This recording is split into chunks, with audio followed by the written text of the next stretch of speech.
Many Blue Jay fans, including myself, will be rejoiced to see the 2024 year come to an end, because for the Toronto Blue Jays, it was a year to forget. Even though we are flipping the calendar, it doesn't change the fact that the Blue Jays have found themselves stuck in an unimaginable position. This team wants to improve and compete, but certain circumstances won't allow it, and this Blue Jays front office is too stubborn to rebuild. So that leaves this Toronto Blue Jays team in no man's land with seemingly no direction. And with no direction, it means that next year could be even more disastrous than the last. What's up, guys, and welcome back to Blue Jays Today. In this one, we're going to discuss how the Blue Jays found themselves in this terrible position and how they can get themselves out of it. Before we get into it, though, I encourage you guys to hit that like button and subscribe to Blue Jays Today. We are this close to 28,000 subscribers, and we'd really appreciate it if you guys could help us out by hitting that subscribe button. Obviously, 2024 was a huge step back for this team after reaching the postseason in back-to-back prior years. And the reason for this step back is a combination of a lot of things that just went wrong. The Blue Jays missed out on Shohei Ohtani with no pivot options remaining. They prioritized defensive players over offensive players. They had many core position players regress offensively. They had major injuries to key bullpen arms. Their rotation started to show signs of regression in age. And finally, they had an unexpected and bizarre injury-riddled season from Bo Bichette. This forced the Blue Jays to trade away a lot of their rental guys at the deadline, and they finished with a losing record of 74-88. The only positive to come out of this season was the fact that Vladimir Guerrero Jr. solidified himself as an elite offensive talent. But as fans, that joy and excitement of having someone like Vladimir Guerrero Jr. on your team did not last long, as we were faced with the sudden realization that next season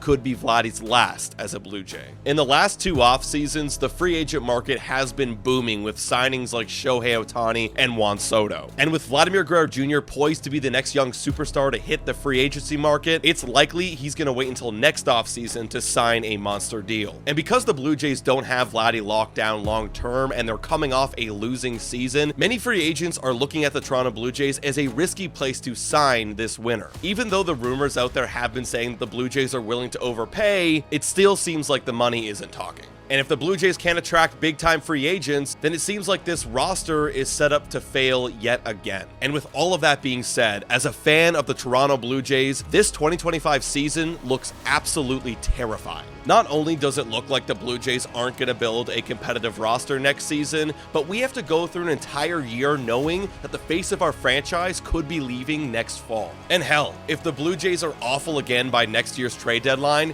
they could even trade Vladimir Guerrero Jr. by August.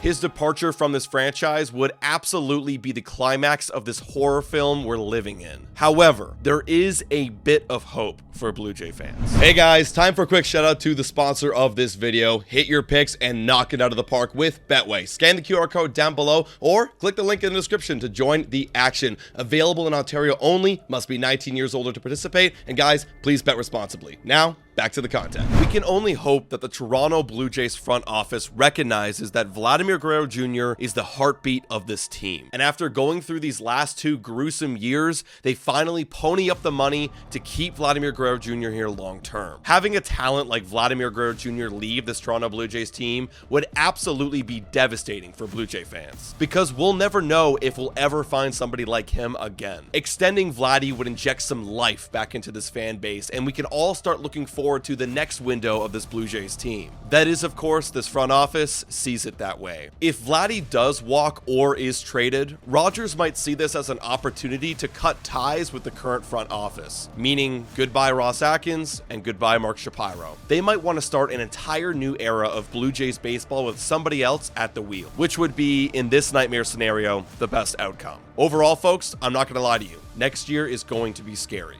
And I truly do hope it plays out a lot differently than the picture that I'm painting you today. But until things actually change, we have to expect the worst and hope for the best. But you guys let me know your thoughts in the comments down below. Thank you so much for watching. And as always, guys, go Jays go.